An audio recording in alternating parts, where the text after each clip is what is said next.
It's Ricky of Moshville Times. Hey, it's Shelley of Moshville Times again. And we have got the most important person here for Badgerfest. Who do we have here this afternoon? Well, I'm John Badger, but I wouldn't say I'm the most important person here. Everyone here is most important. Well, don't point Ricky. well, apart from him, it's all these people here. They're the ones who are important because and these guys here. You know, these guys are the ones who have bought tickets and that's it. Wanted to come along. So without them, there'd be no festival. So yeah. Well, honestly, you've been doing this since what, 2016, 2017? 2017. Yeah. Thank you. Research key is prep is key. But it must be like heartwarming for yourself when it's just got bigger and bigger every year. The bands that you're getting are bigger and bigger. Yeah. So where do you see this going? Like next year, for example, I take it you're already planning for next year? We're already planning next year. A lot of people are saying that they can't wait to come back. Chances are we'll probably just still do it here. If it sells out really quickly, then we know that we've outgrown it. Yeah. So then we'll start obviously looking for future potential for venues or multiple venues. So I think it's best to make sure it's another sellout before we start upping the game a bit. Sure. We don't want to sell ourselves short. Last thing you want to do is have a double the capacity venue and the same amount of people turn up, because then it doesn't look as good. So Do you know what was especially pleasing is like you turn up for the first band at 1:30. You worry about like a festival, bands going on at that time. Yep. But yesterday we Recall the Remains and today we Tortured Demon. Yep. The place was fucking rammed. Yeah. So again, it's just I think it's just the metal community. They just love music. Obviously, I enforce as much as I can on social media. Try and be able to support the first bands. And I mean, to be fair, all the Badgerfests so far, we've always had a massive crowd from the beginning, right through to the end.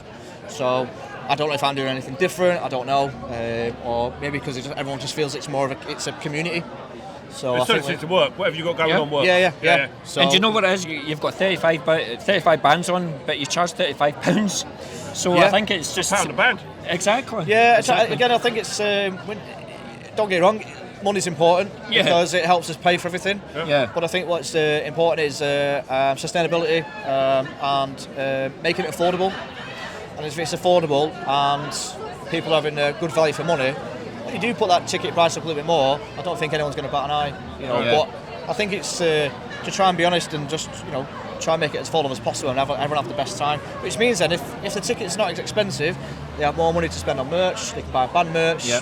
You can buy more beer, obviously. Especially in the times that they are just now. Times are hard just now.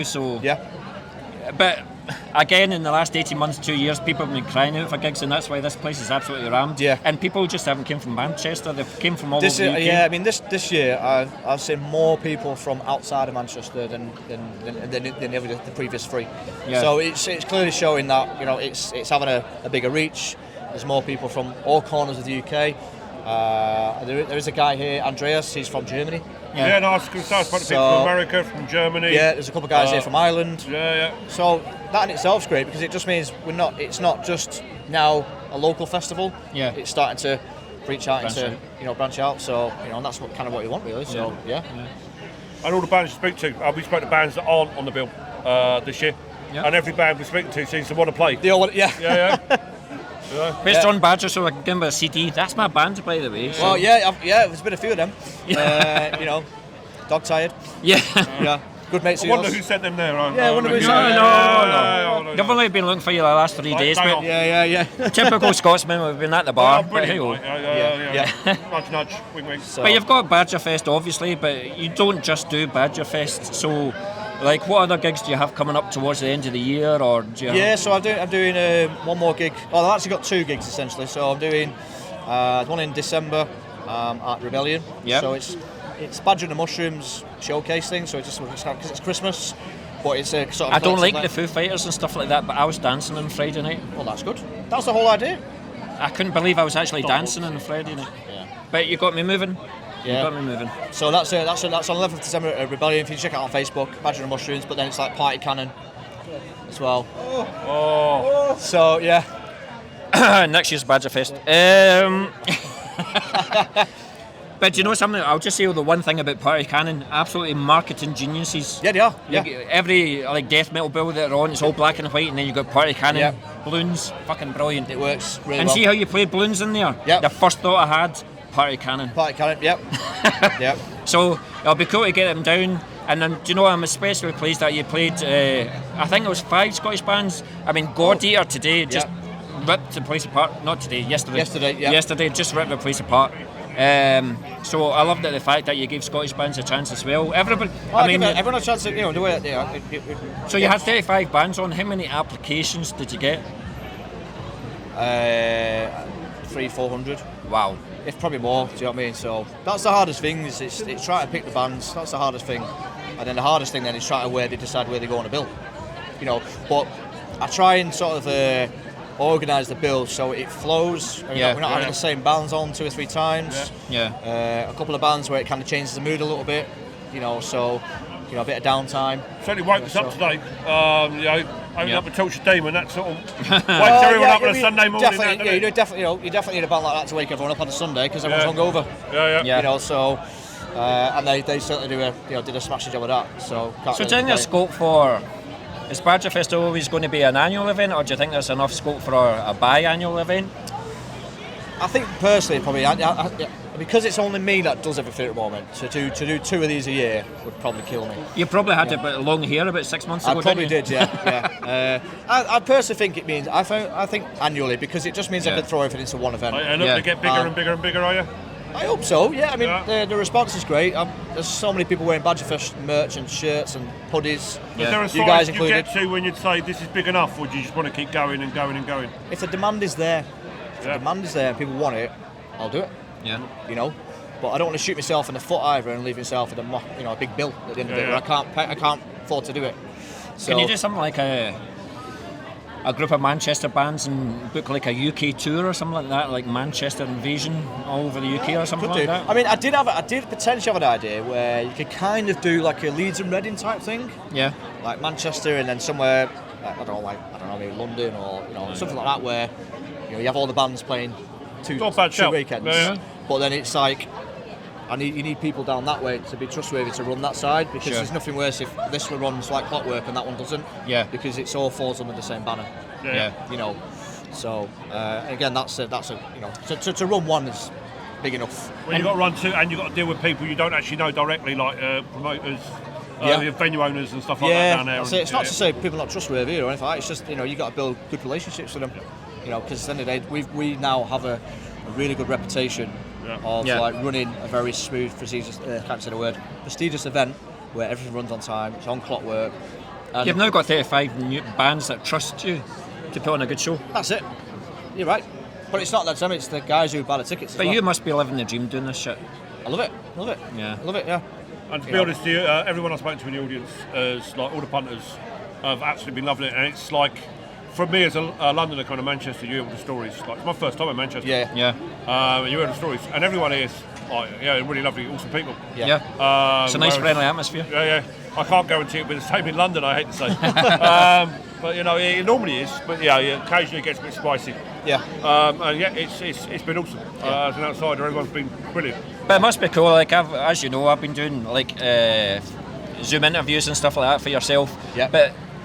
And I just love the fact that the guys tap you on the shoulder and stuff like that, saying thanks very much, Ricky, and stuff like that. Yeah. You must have the same feeling when bands approach you and say thanks very much for the show. It is, because it just shows that people are kind of appreciated of what's got into it. Because it's not, I wish it was a case of you just chose the bands and told them to turn up and they play. Yeah. It's really not that simple. Yeah. There's a lot of things that go behind the scenes. So anyone who does kind of do this, even you guys doing the Moshville radio stuff, there's so much behind in the background. To just do a simple, what you might think is a simple interview. It's not. Doing a radio station, and then I've got the Shakes talking to you. No. Sexually excited. No. Let's not go there live and right. But no, it's we guys like you, really like the ones who push the scene. Well, you took the words right out of my mouth. We've all got the same common goal. We're just doing this for the metal scene. Yeah. And you're doing this for the Manchester scene. So I'm doing it for the money, really. No, I'm not really. No. Get out!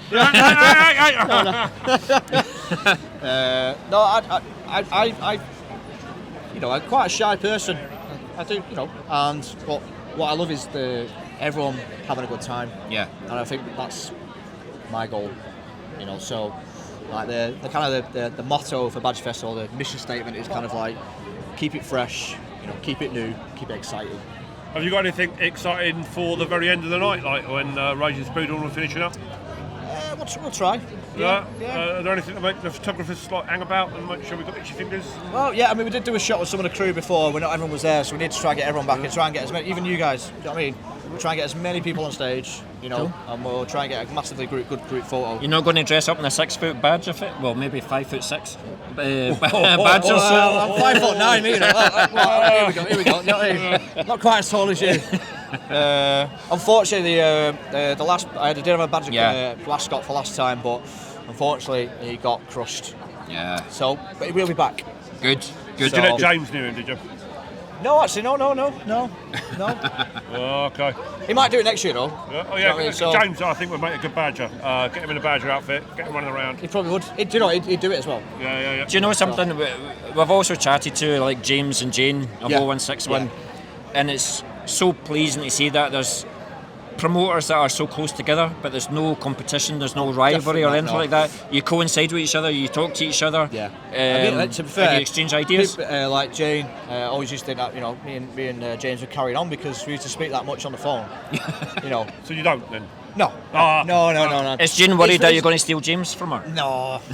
It's when he was first putting on gigs and he wanted to get into it. People kept saying, he did. They opened up the 0161 community page. Yeah. And it really grew quite fast. And then people say, why don't you put some gigs on? So kind of similar thing, really. Yeah. And when I was doing gigs at the Alma, I kind of passed it over to him and said, look, you do it, you take over. And then me and James spoke. We spoke all the time because he's very passionate, wants to get it right. Arthur never takes any money. Yeah. Wants to make sure the bands get paid. They sell merch. They play the best event possible. And so again, it's just we both have similar goals. Do you know what I mean? Just keeping the metal scene alive in Manchester. So especially in these tough times. Yeah. So 0161, James and Jane, are very, very good friends. And, you've got James, Jane, and John, 3 J's. Oh yeah. There you go. Yeah. Well, listen, John, it's been an absolute pleasure talking to you again. You. Yeah. And I'll never tire of talking to you because you're an alright guy. That's all I'll say. You're That's alright. the first time we said actually positive things. I certainly wouldn't say that about you. Yeah. But John, it's been an absolute pleasure talking to you, guy. Alright, man. Thank you very much. Cheers. Thanks for having us. Thanks very much. Thank you. Cheers. Thank you.